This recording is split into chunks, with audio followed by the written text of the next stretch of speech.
ಮಗುವಿನ ಆಟಕ್ಕೆ ಇಲ್ಲಮ್ಮ. ಮುಂಗುಸಿಯೊಡನೆ ಪ್ರೀತಿಯಲ್ಲಿ ಕಂದನ ಜೊತೆಗೆ ಪ್ರೇಮದಲ್ಲಿ ಬಾಳುತ್ತಲಿದ್ದಳು ಗಂಗಮ್ಮ. ಮುಂದೇನಾಯಿತು ಕೇಳಮ್ಮ. ಮನೆಯಲ್ಲಿ ನೀರು ಮುಗಿದಿರಲು ಹೊಳೆಯ ಕಡೆಗೆ ಹೊರಟಿರಲು ಕಂದನು ಇನ್ನು ಮಲಗಿರಲು ಮುಂಗುಸಿಯನ್ನು ಕೂಗಿದಳು. ಮನೆಯಲ್ಲಿ ಬೇರೆ ಯಾರಿಲ್ಲ, ಮಗುವಿಗೆ ಯಾರೂ ಜೊತೆಯಿಲ್ಲ.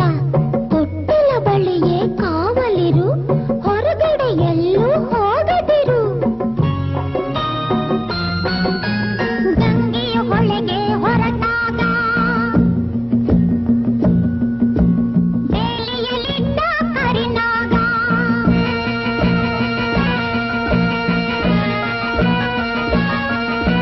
ಸರಸರ ಹರಿಯಿತು ರಭಸದಲ್ಲಿ, ಮನೆಯನ್ನು ಸೇರಿತು ನಿಮಿಷದಲ್ಲಿ.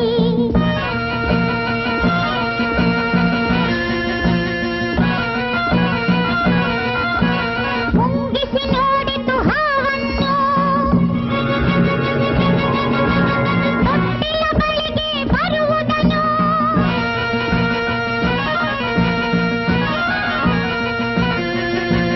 ಮೇಲೆ ಬಿದ್ದಿತು ವೇಗದಲ್ಲಿ, ಕಾಳುಗ ನಡೆಯಿತು ರೋಷದಲ್ಲಿ.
ಸೋತಿತು ಹಾವು ಜಗಳದಲ್ಲಿ, ಮುಂಗುಸಿ ಗೆಲುವಿನ ಹರುಷದಲ್ಲಿ.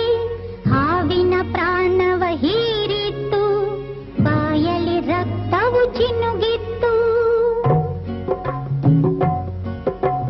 ಗಂಗೆಯು ನೀರನ್ನು ತರುತ್ತಿರಲು, ಕೈ ಬಳೆನಾದವು ಕೇಳಿಸಲು.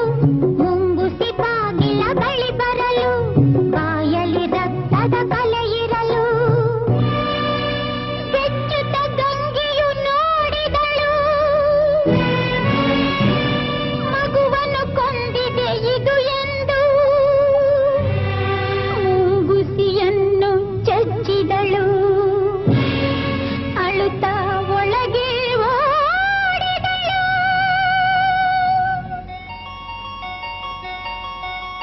ತೊಟ್ಟಿಲ ಕಂದನು ನಗುತ್ತಿದ್ದ,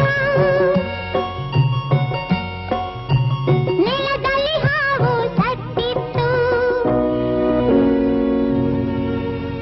ದುಡುಕಿದ ಬುದ್ಧಿಗೆ ಬಲಿಯಾಗಿ ಮುಂಗುಸಿ ಕಥೆಯೂ ಮುಗಿದಿತ್ತು.